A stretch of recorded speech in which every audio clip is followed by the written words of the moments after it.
Tonight on MetroNews, the Christchurch Marathon weaves through a construction zone. We get a visit from out of this world. And fans and fanatics flock to Armageddon.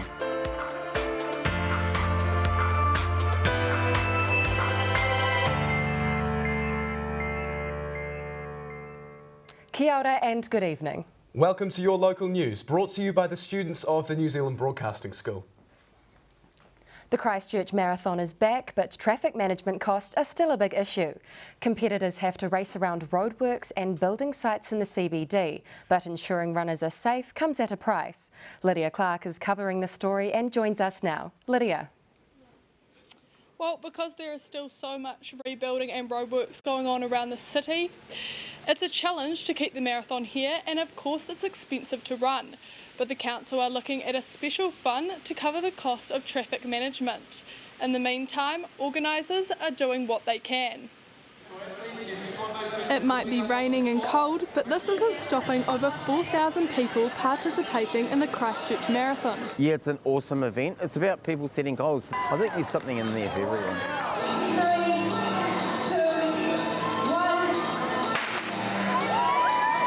But with over 4,000 people comes over 4,000 cones.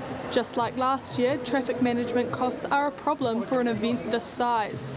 It is still a major issue for us, a major issue. For us, for our contractors, it's not their fault. It's the cost of complying with all these laws and new regulations we have. Rules and regulations which followed the earthquakes and ensure people running through a construction zone are safe. I mean, I've been involved with this event for 25 years. And my goal is to see it growing. To minimise costs, they're now training their own marshals. So we're trying all these little things where we're it'll hopefully bring the cost down, and it will actually mean we can channel some of our money into the groups that help us. I know it sounds a bit cliche, but it's an iconic event, a big part of our identity, so I really hope I'm sure it will keep going. Yep, it's always nice to run in the winter cold in the Christchurch half.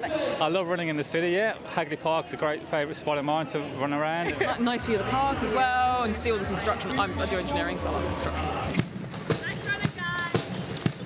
Rain or shine, it's clear Cantabrians love to run in the city. So the winner was an Australian, Brett Ellis, who won the full marathon in a time of 2 hours and 27 minutes.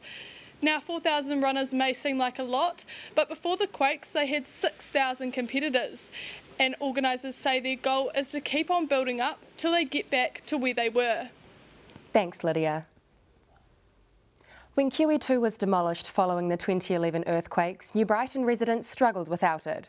Now it's open again, the community's able to reunite. Aaron Darman went down for a look. Back with a splash.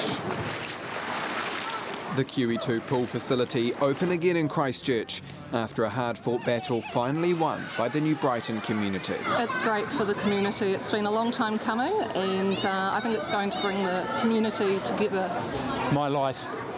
It's my life. Amazing, fabulous. It's really good. It's been too long. 17 months since construction began and 7 years after the 2011 earthquakes forced its demolition, Mayor Leanne Dalzell is excited to have the city landmark back in action. It's hugely significant. You know, the community's gone without for a very long time. You know, 22nd of February 2011, and this wasn't used again. Cantabrians couldn't wait to jump in. I think for the kids, you know, they've missed out on quite a big part of their life of just having regular swimming, regular water plays. Granddaughters in the water, they wouldn't get out.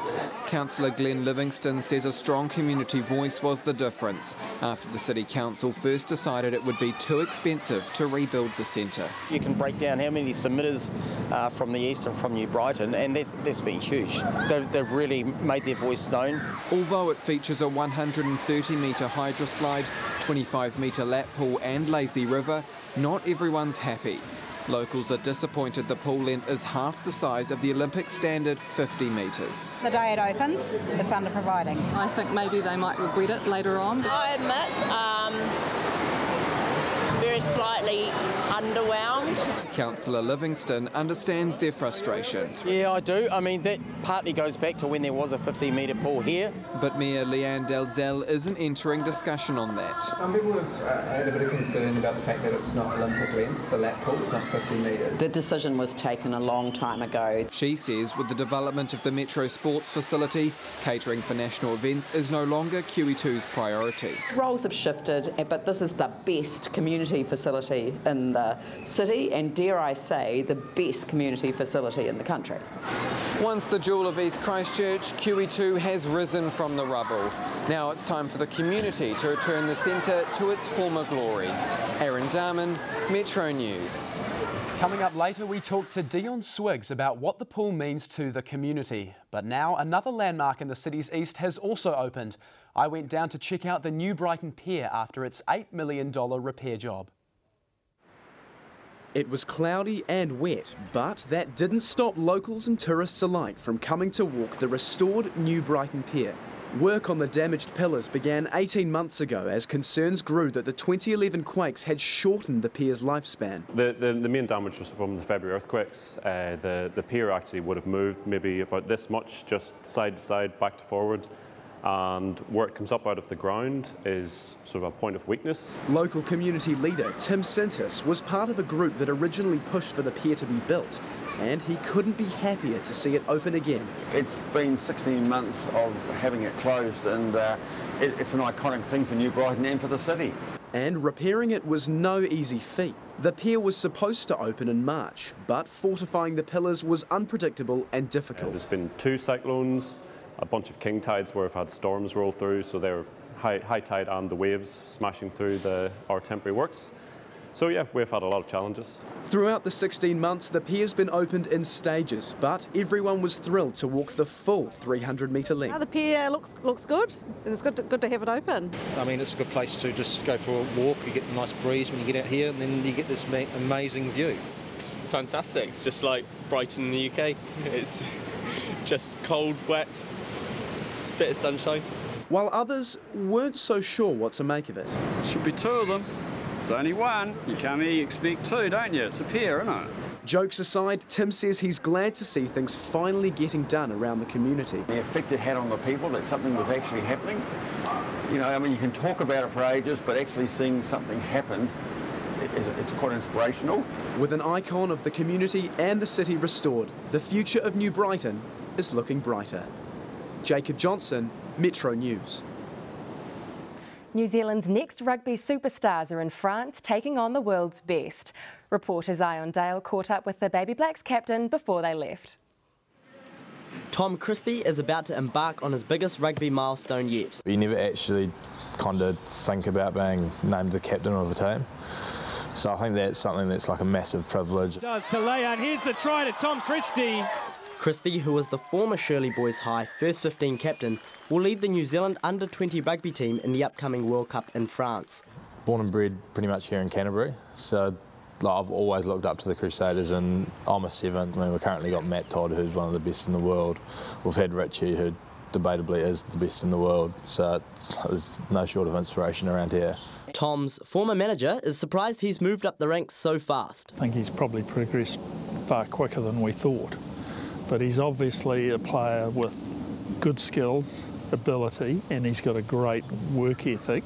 Crusaders winger George Bridge was also a former junior champion and says the Baby Black environment is a good platform to kick-start a career. Excitement, I guess. You know, I played in it 3 or 4 years ago, I think, and we went to Italy, and that was, for me personally, my first time on tour with the lads, and as a 19-year-old, getting away from the boys is pretty unreal, but you know, it's sort of such a professional environment in there now. The New Zealanders aren't short of talent this year, with Sevens superstar Vilimoni Karoi, Blues midfielder Caleb Clark and Hurricanes development player Billy Proctor just some of the names in the strong New Zealand side. At the end of the day, we're a New Zealand rugby team, and with that, everyone does have that competitive nature, that competitive edge to want to win.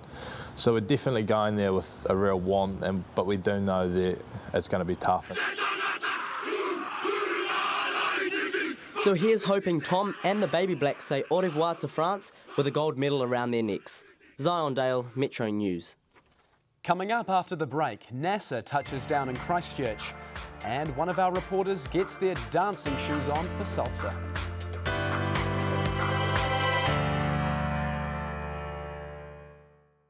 My name is Nanser Sampan. I work in the camera department in film and television. Currently I'm in Brussels shooting a little piece, but I'm based in London and I travel all over the world filming bits and pieces here and there. Graduated 4 years ago from the New Zealand Broadcasting School. From then I've just been all over the place, working on documentaries, commercials, TV series, reality shows, all sorts of stuff. After doing my internship with a local company in Christchurch, I moved over to New York. From New York I went over to Vancouver. From Vancouver I moved over to London. Working in Europe is amazing. The history that surrounds you, it's older than the country that I grew up in, and to me that's very inspiring. The course was very practical, which was exactly what I needed. To do what I do, you need to really have your hands on the equipment to kind of feel where things need to be and how to frame and everything. The past 4 years after graduating from broadcasting school have been the best years of my life. Not many people can say, I do what I love as a living. I can safely say that. Every day I go to work, there's something new that I learn. It's very exciting for me.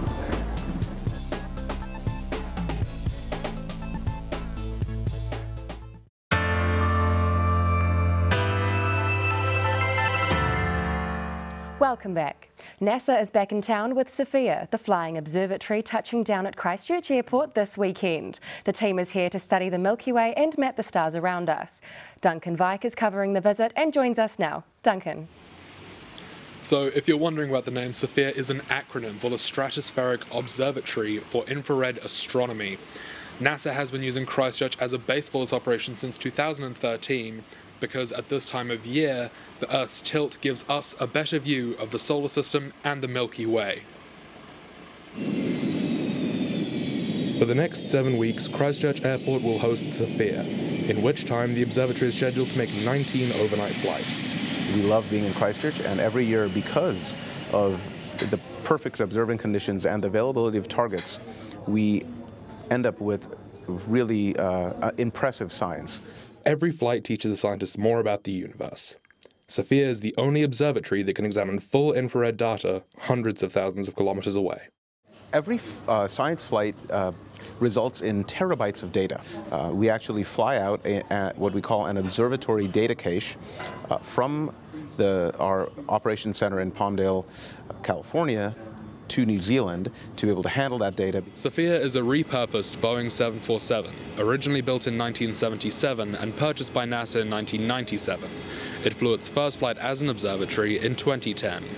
The observatory has a camera hatch that opens during flight, which has a specifically designed bump around it, redirecting air away from the opening, stopping anything from blowing in or out while it travels at nearly 870 kilometers an hour. And here in Christchurch, we are ideally positioned for Sofia to put that camera to use. Because of the fact that the Earth is tilted, during the southern hemisphere winter, we can view the galactic center for the whole night, whereas in the northern hemisphere, we would get 2 to 4 hours of it above the horizon. On board this year, a new camera that will increase the amount of data gathered from each flight. This year, we're actually going to be bringing our newest instrument, the Hawk. It's a specialized type of near and far infrared camera, and it's going to be a very interesting winter here. We don't know what they'll find, but the Christchurch skies will be getting an extra close look in the coming weeks. So, Sofia is here for another 7 weeks, and while it's here, it has a very packed schedule, 19 flights covering a range of different topics. The main reason it's here, of course, is to look at the galactic center, but while it's here, it will also be mapping nearby nebulas, forming constellations in our night skies, as well as monitoring Saturn's largest moon and examining magnetic fields at the center of our Milky Way. Thanks, Duncan.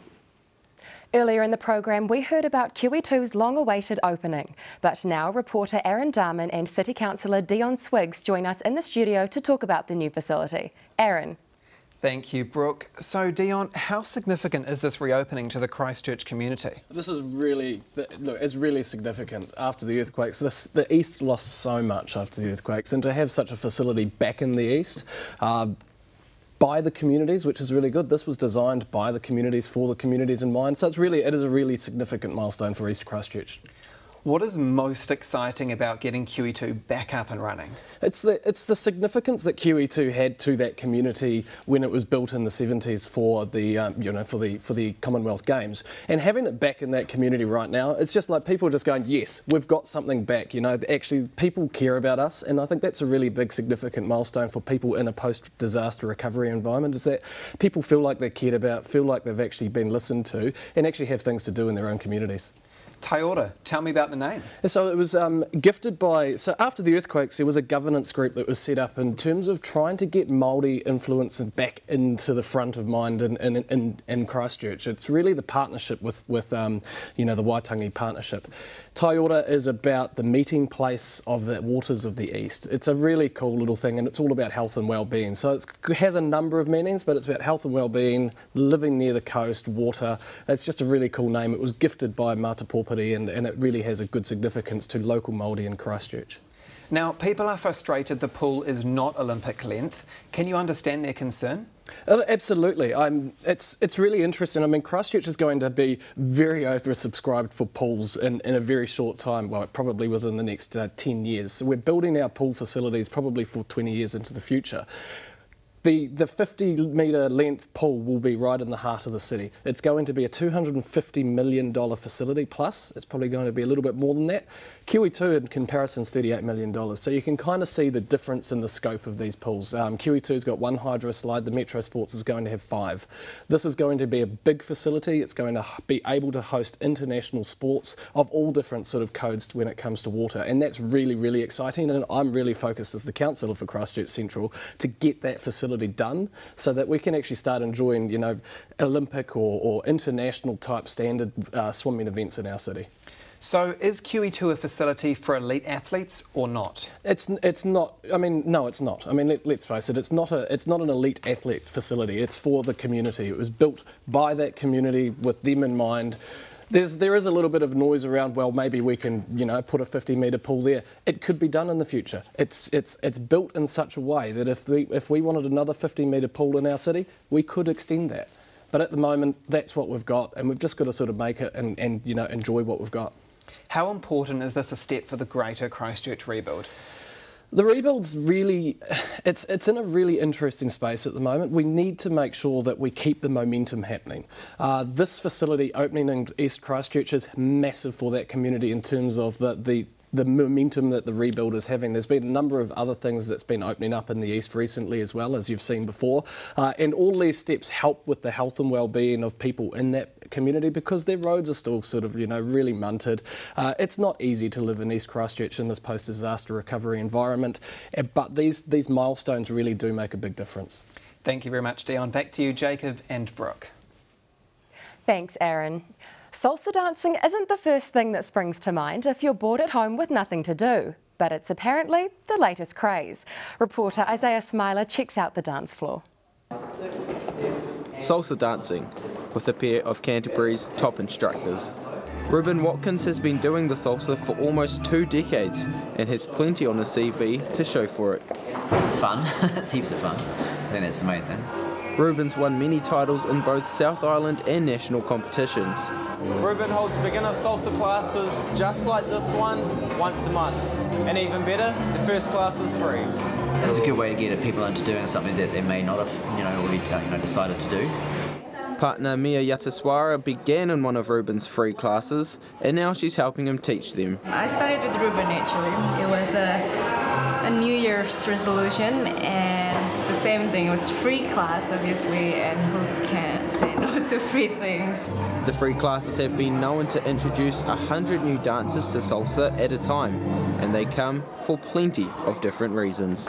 I've been to Cuba and I've spent time in Mexico, and just watching everyone dance so well there has actually spurred me on and given me a passion for it. I really recommend this to anyone who's wanting to, get their dancing feet on. We are trying to get the salsa lessons in before we go to Latin America and have to pull it up for real. If you missed out this time, no worries.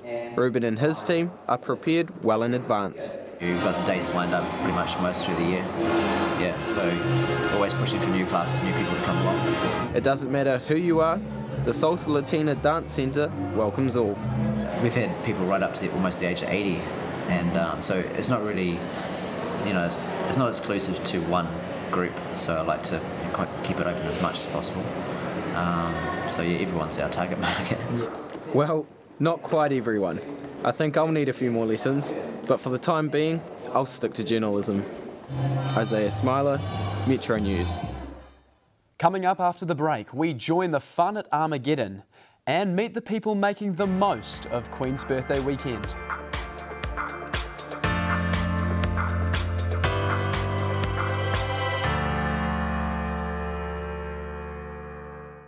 My name's Chris Nicol and I'm Head of Production for Capital FM Network, doing TV, I'm doing online, I'm doing event audio, and I'm working with a team of 8 people. We make everything, every single sweeper, ident, thing that says what radio station you're listening to, what TV station you're watching.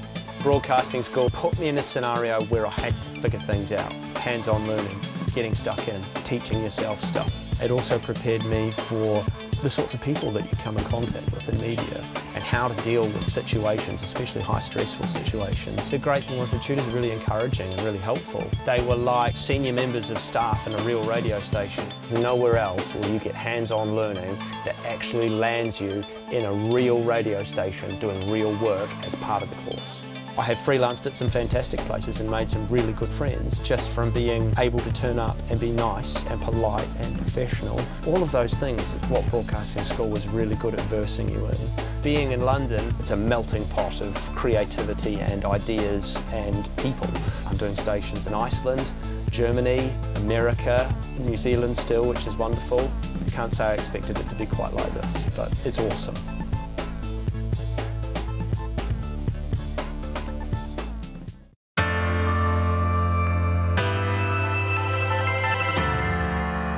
Welcome back. Fancy getting dressed up and checking out the Armageddon Expo? Luke Hempelman went down to check it out. Armageddon 2018, filled with art, gaming and so much more. I came here last year and it was also sick. Very, very worth it. I actually enjoy it really so much. Families, friends and the occasional stormtrooper all come along to embrace their shared interests. I think it's really nice that as a community we can all come together and kind of celebrate what we enjoy. With events in Auckland, Tauranga, Wellington and Christchurch, it's a community that spans a nation. We've got friends from all around the country, but we only see them at Armageddon, so you know, it's really nice sort of... Maybe like once or twice a year and it's always at these events. But it's no longer a niche community. There's something for everyone. It's great, you know, seeing everybody, you know, come together, all the fans of whatever it is, anime or cosplay, it's just, it rocks, yeah. It's an opportunity for people to experience and be openly passionate about the things they really love. I've heard stories of people getting, you know, meeting here and then getting married or, you know, just meeting their best friend here. Collins says the event's evolved from a small trading card show to one of the most diverse, fun and exciting weekends of the year. It's a very unique and wonderful phenomenon, but it's a great one to be a part of.